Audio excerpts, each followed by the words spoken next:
Do you believe minimalism means owning almost nothing? If so, you're not alone. Many people have this perception of minimalism, viewing it as a lifestyle of extreme deprivation. But is that really the case?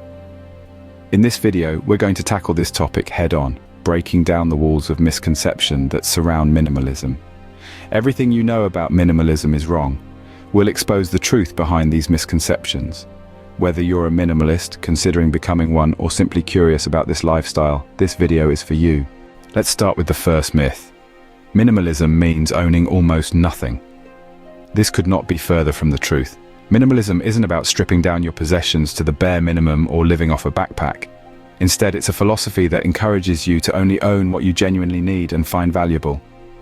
Picture this, a home filled with items that each serve a purpose or bring joy. Not a cluttered space, but a thoughtfully curated one. That's the essence of minimalism. It's not about owning 50 things, nor is it about owning 5. It's about owning the right things. Minimalism is about making intentional decisions about what we allow into our lives and what we choose to let go. It's about quality over quantity and value over volume. It's a tool that can help us find freedom and make room for the things that truly matter in life.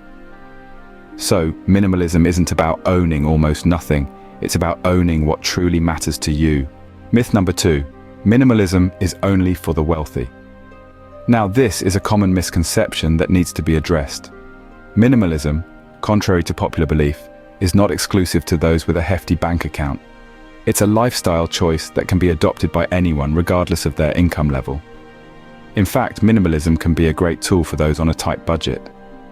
By focusing on what truly matters and eliminating the unnecessary, we can reduce our expenses and live more sustainably. It's about understanding the value of things, not their cost. Think of it this way, being wealthy isn't about having a lot of money, but having a lot of options. And minimalism? Well, it's about narrowing down these options and choosing what really brings value to our lives. So whether you're a millionaire or a college student scraping the bottom of your bank account, minimalism is accessible to you. Let's tackle myth number 3. Minimalists live in tiny homes. Now, it's true that some minimalists do choose to live in smaller spaces, but this is far from a requirement of the lifestyle.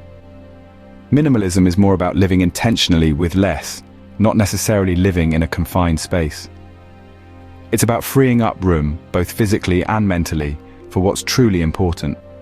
Some minimalists may find that a smaller home suits their needs perfectly, while others may prefer a more spacious setting.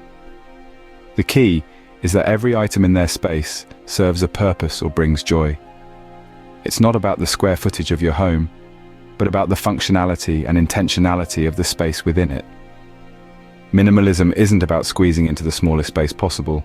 It's about finding a space that fits your life and your needs, no matter the size. Myth number 4. Minimalists are always super organized. This is a common misconception that can lead people to feel disheartened when they embark on the minimalist journey and find that they still have areas of disorganization. Minimalism is about reducing unnecessary items in your life, not about having a perfect organization system. Having fewer items can certainly make it easier to keep things tidy, but it doesn't automatically make you a master of organization. Minimalism is a journey, not a destination.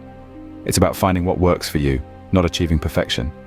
It's perfectly okay to have a junk drawer or a messy closet as a minimalist. The goal is to only keep the things that add value to your life, not to create a picture-perfect, magazine-worthy home. So while minimalism can lead to less clutter, it doesn't automatically make you super organized. Myth number 5. Minimalism means never buying anything new.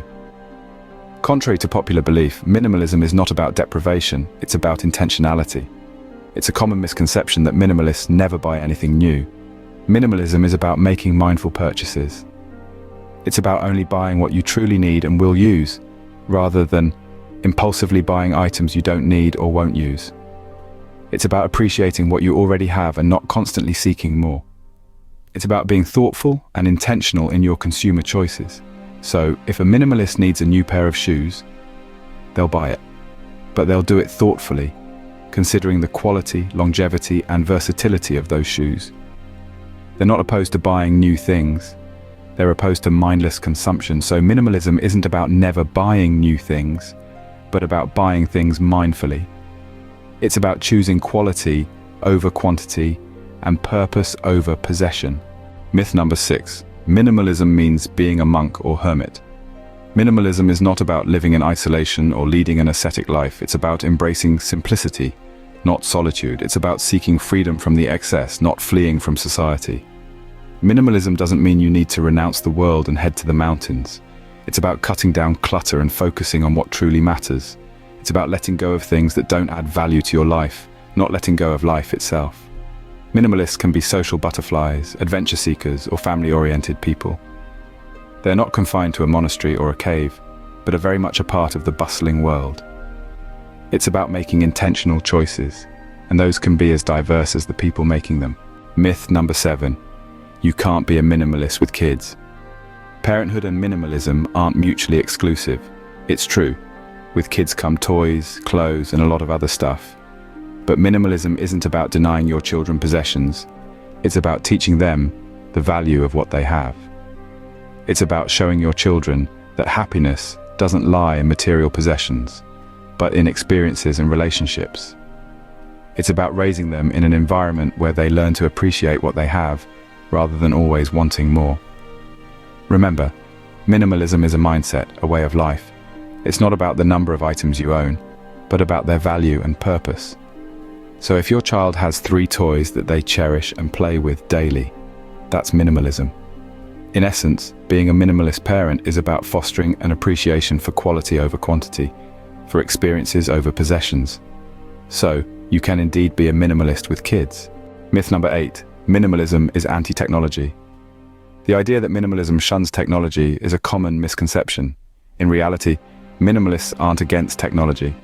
Quite the contrary. They embrace technology, but in a mindful and purposeful manner. Minimalists understand that technology, when used wisely, can simplify life, enhance productivity, and create meaningful connections. They appreciate the value of a well-designed app, the convenience of a smart home device, and the vast knowledge available at their fingertips through the internet. But they also recognize the importance of setting boundaries.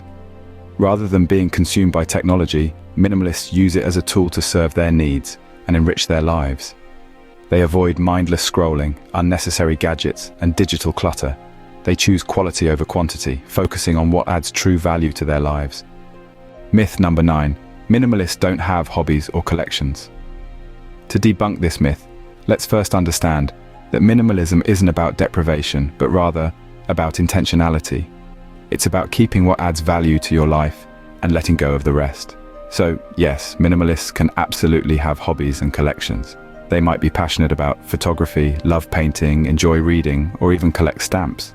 What matters is that these activities or collections truly bring them joy or utility, and are not just accumulated out of habit or societal pressure. If you're a minimalist who loves reading, you might own a well-curated library of your favorite books. Or maybe you're a minimalist who enjoys painting, and thus, you keep a collection of paints and brushes. The key here is that minimalists ensure their hobbies and collections serve a purpose, and don't merely contribute to clutter. Myth number 10. Minimalism is a short-term fad. Now this is an interesting one. You see, the concept of minimalism has been around for centuries, long before it became a trendy hashtag, from the teachings of Buddha to the writings of Henry David Thoreau, and even to the architecture and design principles of the mid-20th century. The essence of minimalism has been woven throughout history. It's about reducing excess and focusing on what truly matters. In recent years, minimalism has gained popularity as a response to our modern, cluttered, consumer-driven lives. But it's not a fleeting trend. It's a philosophy, a way of life that encourages us to value experiences over possessions, quality over quantity. It's about finding freedom, clarity, and fulfillment in simplicity. It's not a fad that will fade away with time. It's a practice that evolves with us, helping us live intentional, meaningful lives. Myth number 11. Minimalists don't care about style or aesthetics. Now, this couldn't be further from the truth. Minimalists, like anyone else, have a keen sense of style and aesthetics. However, the difference lies in how they make decisions. For a minimalist, the function of a product is just as important, if not more, than its aesthetic appeal. They appreciate beauty and design, but they don't let it be the sole factor dictating their purchases. They seek items that not only look good but also serve a purpose. creating an environment that is both visually pleasing and functional. They don't buy into trends just because they look good. Instead, they choose timeless quality items that they genuinely love and will continue to use for years to come. They're not slaves to fashion or the latest design fads. They prioritize value and longevity over short-lived trends. Myth number 12. Minimalism is all about physical stuff. Let's bust this myth wide open, shall we? Yes, minimalism often starts with decluttering your physical surroundings, but it doesn't stop there. It's also about decluttering your schedule, your relationships, and your mind. Think about it. What good is a tidy room if your mind is a whirlwind of thoughts, your schedule is bursting at the seams, and your relationships are draining you? Minimalism is about creating space in all areas of your life. It's about removing the unnecessary so you can focus on what truly matters to you. It's about saying no to the activities that don't serve you so you can say yes to the ones that do. It's about letting go of the relationships that pull you down so you can nurture the ones that lift you up. Myth number 13. Minimalism makes you boring. This is a common misconception that couldn't be further from the truth. The heart of minimalism is about eliminating the excess, the clutter, the distractions that pull our attention away from what truly matters. It's not about living a dull life, but quite the opposite. By adopting a minimalist lifestyle, you free up time, energy, and resources that can be redirected towards more fulfilling, exciting experiences. You might find yourself picking up a new hobby, spending more time with loved ones, or even traveling the world. Minimalism isn't about removing the joy from your life, but about creating space for it. In essence, minimalism is about quality over quantity. It's about focusing on the experiences that add value to your life, rather than being bogged down by material possessions. So, far from making you boring, minimalism can actually make your life more exciting and meaningful. Remember, minimalism is a tool to help you live a more meaningful life. It's not about following rules or fitting into a mold. It's about making conscious choices to live a life that aligns with your values. So why not give it a try? Please like and subscribe for more valuable content like this.